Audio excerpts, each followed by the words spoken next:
Kas sa oled tundnud, et sa ei ole Exceli inimene? Olen alati tundnud, et selleks, et andmetabelitega tööd teha, võiks seal olla vähemalt mõned lillekesed. Ja et Excel on midagi sellist, milles toimetavad inimesed, kes on andmetega väga kodus, praktilised, ratsionaalsed, raamatupidajad, matemaatikaõpetajad, IT-spetsialistid, igasugused numbrite spetsialistid, kelle ametinimetust võib-olla ei oskagi nimetada. Seega, kui ka sina tunned, et sa oled rohkem võib-olla loomeinimene või millegipärast ei kuulu nende Exceli inimeste hulka, siis Canva Sheets võib olla selline formaat, mis sobib tabelitega sõbraks saamiseks väga hästi. Nii nagu ka teiste Canva lihtsustatud formaatidega. Tea, kas see on õige nimetus, aga näiteks Canva veebilehed. Me võrdleme Canva veebilehte telgitagust ja WordPressi, siis WordPress on selline keskkond, kust ma ei tunne üldse, et see oleks sõbralik, meeldiv, tore ja nii edasi. See tekitab minus selliseid ATH-likke tundeid, selline sünge, tohutu kaos, et ma tunnen, kuidas stress minust tõuseb, kui ma pean siia tulema. Niisiis suureks boonuseks värvid lilled. Selline ja üldse see Canva keskkonna selline sõbralikkus, mõnus kasutajakogemus ning väga mõnus ka koostööd teha, sest väga paljud inimesed kasutavad Canvat.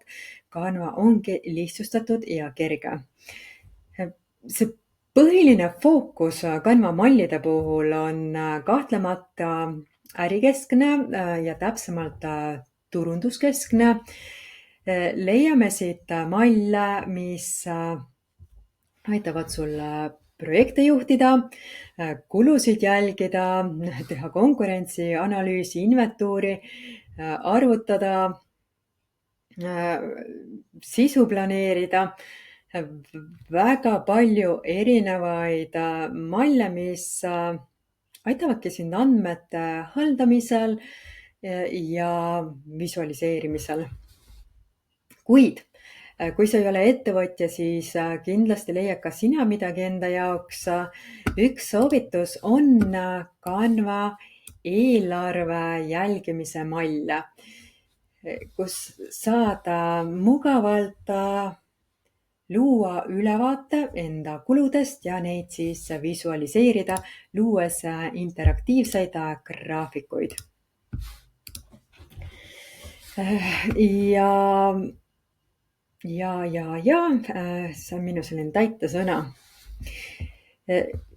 Üks nipp, mille ma annaksin kaasa, kui sa tahad neid graafikuid nüüd kasutada mõnes muus Canva kujunduses, näiteks esitluses, siis lihtsalt kopeeri ja kleebi kujundusse, kuid kui sul läheb seda graafikut nüüd vaja WordPress kodulehel või tahad otse sotsiaalmeediasse postitada, siis parem hiireklõps ja siit lae alla selektsioon.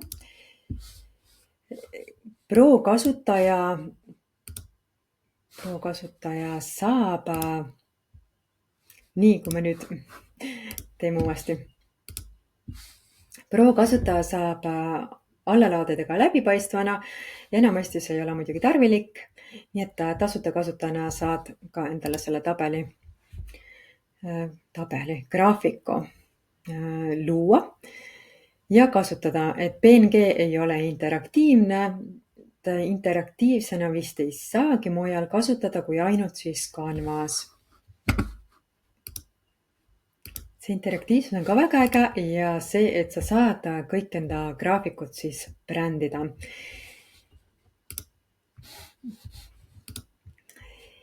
Selles tabelis on siis konkurentsianalüüsi mall Ja näitaksin siis, kuidas väga lihtsalt arvutada, et mul on siin juba arvutused varasemalt olemas, kustutame need ära. Siis klassikaline selline arvutamine niimoodi, et ma hoian Shift-klahvi all ja vajutan võrdusmärgile.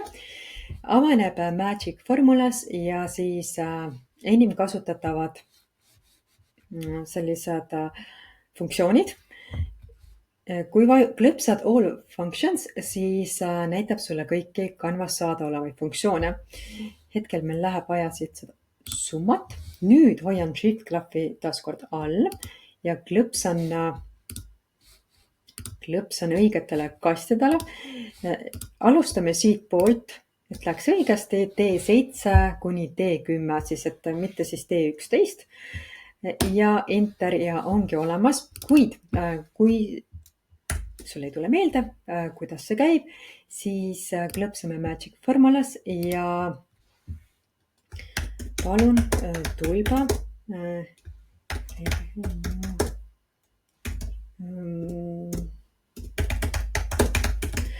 lihtsalt kirjeldada, mida sa soovid.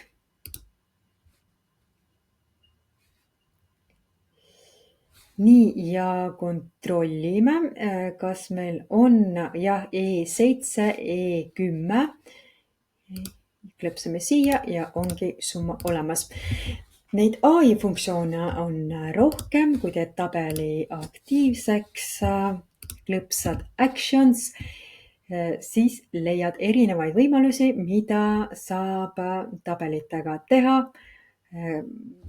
Siin on erinevaid AI valikuid, kuid on ka näiteks andmete importimine. Aga kui sa ei taha kõiki neid nuppe üksi avastada ja katsetada, sul ei ole selleks aega, kui tunned, et Canva tööoskusena võiks sulle tulla kasuks, siis täna on just see päev, kui ma uuendan Canva töölaua meistriks raamatus, Canva Sheets osa, lisaks lisan sinna trükiste osa ja tuleb sinna ka videokoolitus, kuidas teha trükiseid voldiku kujundamise näitel. Voldik võib olla siis selline trükis, mis on kas pooleks volditud või 3 volditud ja on võrreldes teiste trükistega selle tõttu natukene keerulisem, et sa pead arvestama ka voltimiskohtadega.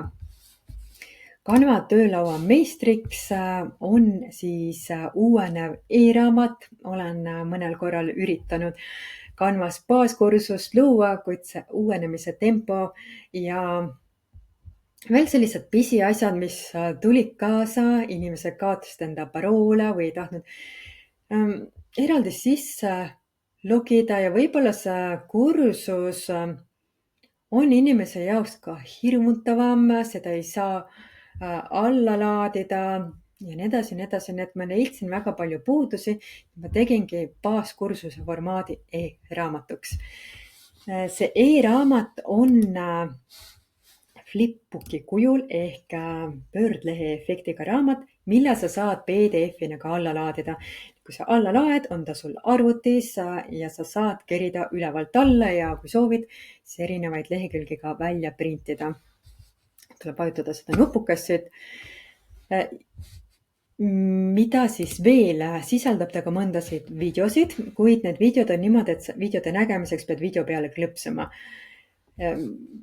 Siin on selline väike nüanss, kes hakkab e-raamatut tegema, et kui sa Canvas lisad need videod ja siis ta viib siit, kui sa nüüd viid Canva platvormist sinna Heisiini, vajutad siin nuppu, siis ta teeb need videod pildiks.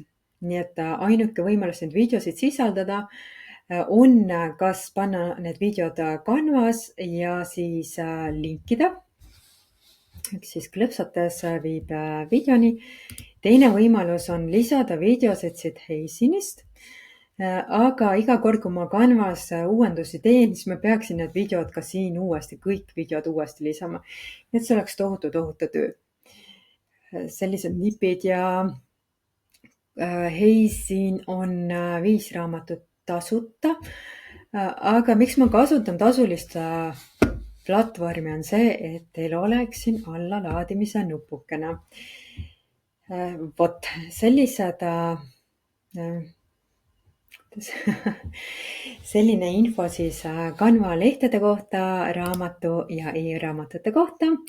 Kui sul on küsimusi, jäta need video alla.